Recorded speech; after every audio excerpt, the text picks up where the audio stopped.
The Blessing Live with Johnathan Iverson, the Ringmaster for Ringling Brothers, Barnum and Bailey Circus, man. Having a blessed time in here with the Praise Kids. Y'all give it up for yourself. Yeah. Man, that's been delightful.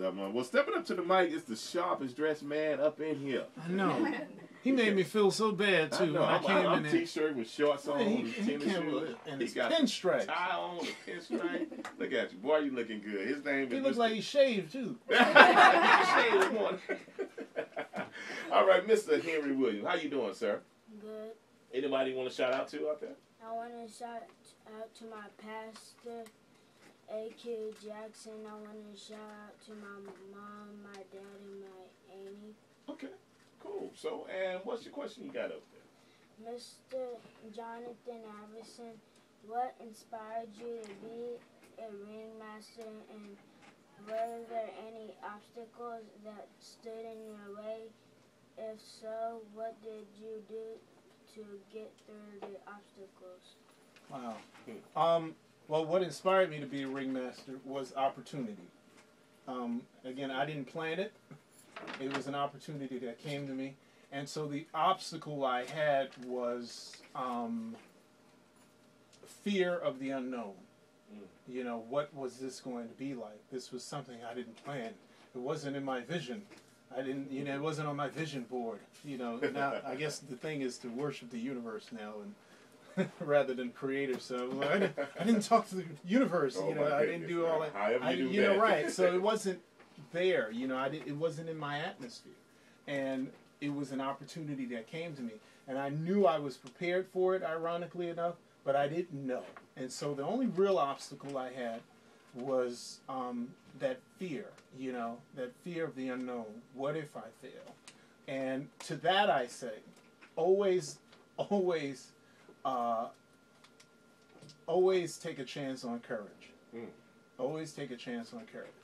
I mean, especially with things you're afraid of, take a chance on courage because you'll surprise yourself. I mean, you know, you read the famous story of David and Goliath, and one of the great things about that story is they said David ran to the battlefield. He didn't give himself time to think about this giant, experienced warrior he was about to fight. I mean, it wasn't like Goliath was some big punk. He'd been fighting since he was a boy. Yeah. And so David didn't even give himself time to think about it. He ran to the battle line and then told him, I'm going to take your head off. You know, I mean, I always say, take a chance on courage, even if your knees are shaking. Take a chance on courage. Because, yeah, you'll always surprise yourself. Look, Shakespeare said it best. Our doubts are traitors to things we often might win by fearing to attempt. And so I really carry that with me. And, you know, I mean, the Bible's littered with, you know, be not afraid. Yeah. You know, so, you know, it's a wonderful thing when you really find out your dreams and a lot of the things you could not have even hoped for on the other side of fear. And so always take a chance on courage. Always, always, always. And make sure you value education. Again, it's the superhighway to access, and it will open up doors you don't even know are there. Man, I really love to see their face when they're getting it. He's shaking his head and like, you know, things are going on. He mentioned obstacles. When you first started the job as a ringmaster, was there one thing that, you know, you just couldn't get? Was there one thing you had to work on the most? I don't know, was it pronunciation of a word or something, or timing? What was there something that you really had to work on the most?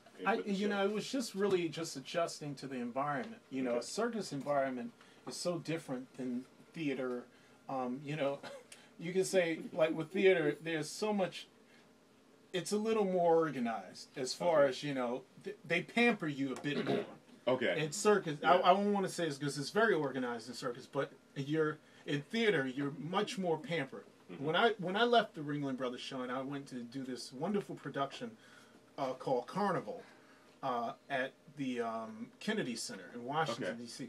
It's a beautiful production, wonderful actors, wonderful crew. I mean, everybody was so wonderful. And what was so funny about it was I ended up in a union, and they had rules and all these things. And I came from circus, so I was used to carrying my costume and going from here to here. I had this dresser who by contract was assigned to me. And he would be running after me half the time going, no, I'm supposed to do that, and I'm supposed to dress you, and you know, I come from circus. You just do it yourself. You find it's nothing to find a performer sewing their own costume. If they got to fix it, they don't even go to the wardrobe and say, look, I'll just fix it myself. Right. I mean, they're very self-sufficient. Yeah. And so I think it was this slight adjustment. You know, I remember my first dress rehearsal, my very first dress rehearsal, and I'm sitting in my dressing room waiting to hear 5 minutes. There was no 5 minutes. I just heard the music, and I'm going, oh! And I'm running. Nobody gave me 5 minutes. And the people were looking at me like, And I said, oh, it's one of these. You need to watch your old. You just have to be ready. So it was just, I think the biggest obstacle really was just adjusting to the fact that this is one of those environments. They just throw you in the ocean and make you swim. That is. Yeah. All right, cool. Well, stepping up to the right, Mr. Tyler Henry. Hey, Tyler. Terrific. Tyler Henry. So, Tyler, anyone you want to shout out to? Say hello to out there, man? Yeah, my mother, my brother, and my cousin.